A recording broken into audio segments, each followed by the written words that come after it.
Hi there, thank you for joining me. It's another Rob video here, and this one is all about 3 brilliant albums that I discovered while I was out on tour.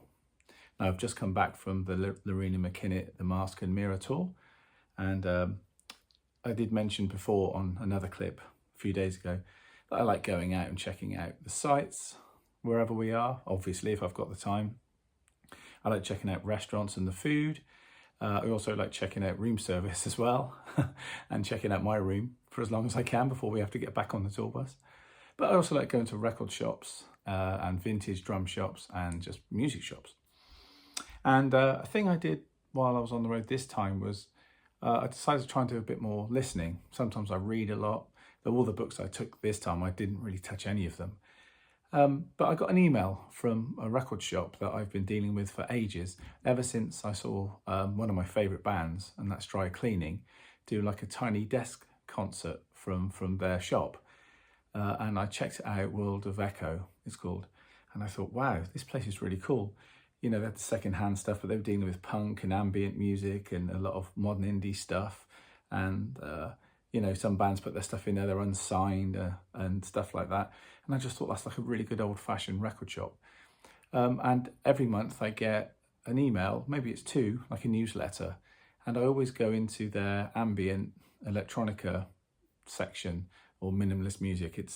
I think it's under 3, the banner of 3 things. And I have a little flick through and I see what's out there and give it a listen, whether it be on YouTube or wherever, and try and find out if I'm going to like this, because none of those artists, you know, are mainframe or mainstream artists. So I need to listen to them before I buy anything, and I like to get it all on vinyl. I'm not really interested in streaming. Though when I first check out an album, I will probably stream it first, and then I'll go and buy it. And I discovered 3 new albums by 3 artists that I'd never heard of before. That were electronica, ambient, minimalist, and I'm really into that because I spend so much time obviously playing the drums, and I love that, and I'm spending a little bit of time writing my own music, which is kind of influenced from electronic music and ambient music and groove-based music as well, obviously. But you know, when I'm in the not in a headspace of working with an artist that needs drums in a conventional manner, then I will sort of listen and spend my time playing music that has no drums in it at all. So I can sit and just listen to the sounds and the vibe. Sometimes I can imagine the drums being on the music, so I can orchestrate in my own head, which is a kind of practice sort of mantra sort of vibe anyway, isn't it? Like a meditative kind of thing. And yeah, I just don't have to worry about the drums per se, whether it be electronic or acoustic or whatever. Sampled and you know, filtered and messed with. I don't have to worry about that. I can just sit back and just let the music wash over me and sort of drift away. And I've got a massive space for that in my listening, whether it be in the car or at home or in a tour bus or wherever. So there's 3 albums that I picked up, and I always get them on vinyl. And the first one, I've never heard of this band before, a band called Mining, and the album is called Shimei. This is it here.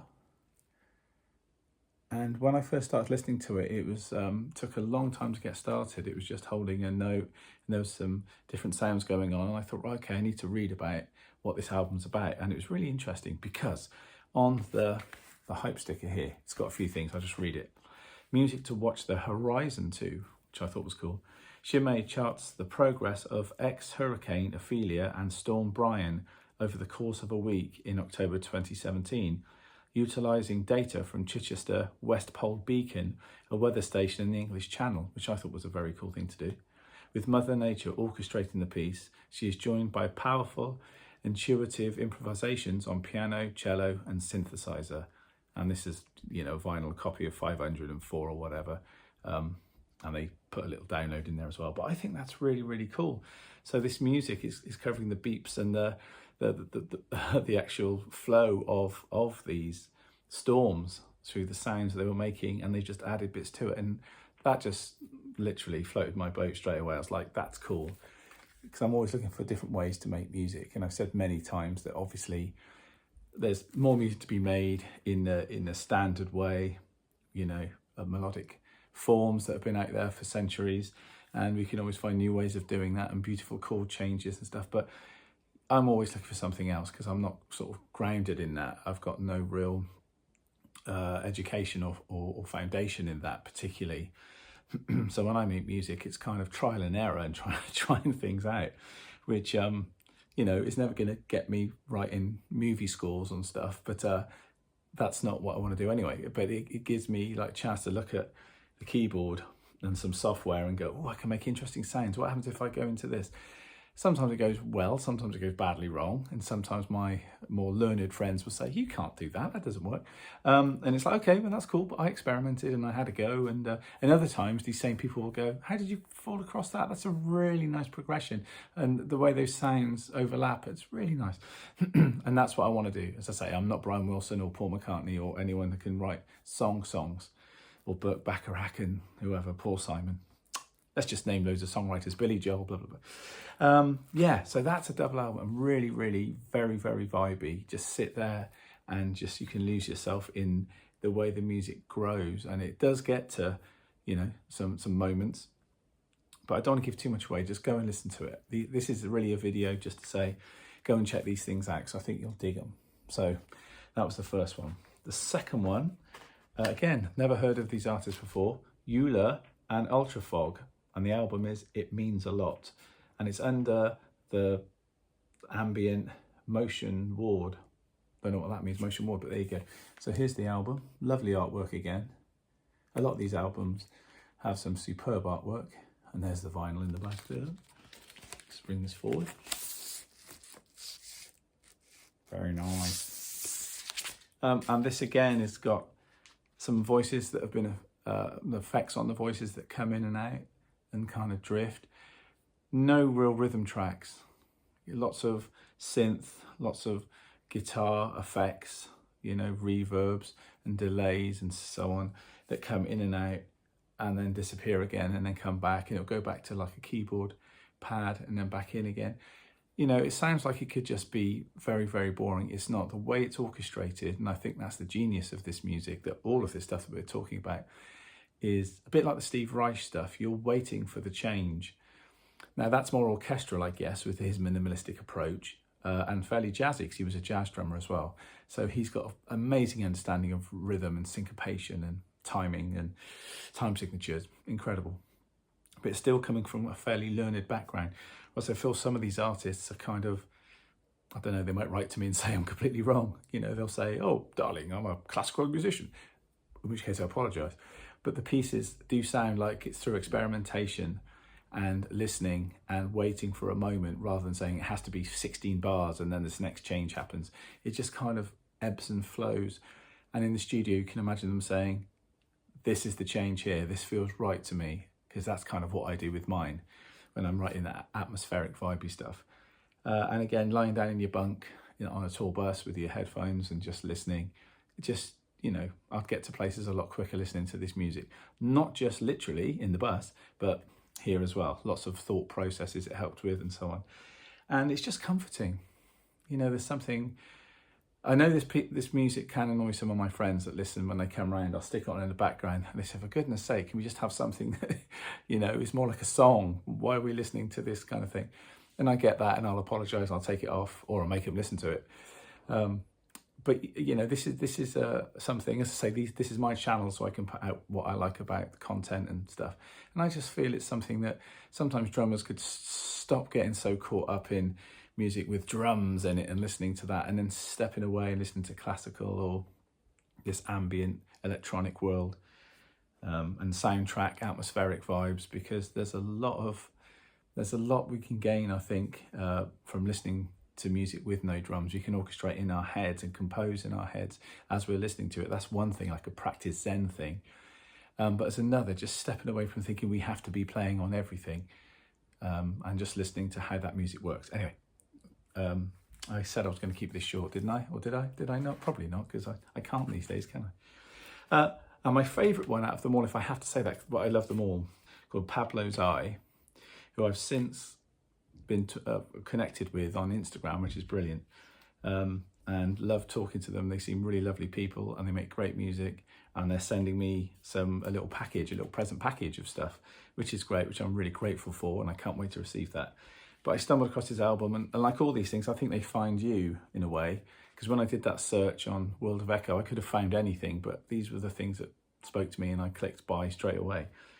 And this album is called The Light Was Sharp, Our Eyes Were Closed.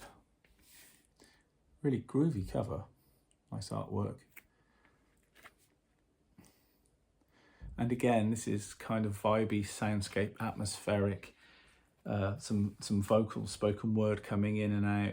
Not really sure if there's a dialogue or a storyline going on. I've not really asked them, because now I'm talking to them, I guess I could ask, but sometimes that breaks the magic of what we discover ourselves for the record. Like some of those classic album documentaries and stuff I like to watch. Maybe you'll learn something about the miking process or the studio and how it was done. Maybe a few cheeky little things you could steal for yourself. But some of the background of some of it, I don't always want to know. I don't want it to be so clinical that now I know everything about the song In Your Eyes by Peter Gabriel or something, which is such a magical song. So things like that. So anyway, this again, extremely vibey. There are more rhythm things on this. There's sort of drums come in, program parts, but the sounds are lovely. They don't get in the way. Use gates and reverbs really well. And it's almost like watching all of these albums, but I mean, especially this one, I think, is almost like watching a David Lynch movie. It's kind of Twin Peaks crossed with whatever. It's so cinematic and broad, and anything that makes me relax but also makes me think, but I don't really know that I'm thinking at the same time, if that makes sense. So when the female vocal comes in saying, Mark's just checked in, and then something else, and I want to catch up with these, and she mentions these girls' names. It's kind of like, it's almost, this is happening alongside the music, but they're distance apart, and I'm sort of drifting in both different ways. Again, I could be talking about loads of ethereal stuff for ages about this. It's about how you feel about it and what, you get from it. But if you've got a little space for this, and I know I've spoken about a few albums before that are over here, some ambient things. These are 3 new ones that I think you should really check out. So that's Pablo's Eye, The Light Was Sharp, Our Eyes Were Closed. Amazing. Eula and Ultra Fog. The album's called It Means a Lot. Brilliant. And the band Mining and Chimay, I'm not sure how you pronounce that. There's another one. So, Rob recommendations for your ambient, minimalistic, electronic vibe. These are albums to check out. Also, I think it's really important to support your local music shop. I go a lot to Raise from the Graves in Frome to get a lot of stuff. If there's one near you, try and use it. Now, this one's in London, I know. I like to keep up some sort of, work with them and some connection with them as I go, because I think it's really important to do that. So if you can buy the vinyl and support the artists as well, then do so. It's a good thing. So thank you for watching. Go check out these albums, get nice and mellow and inspired, and I shall see you next time.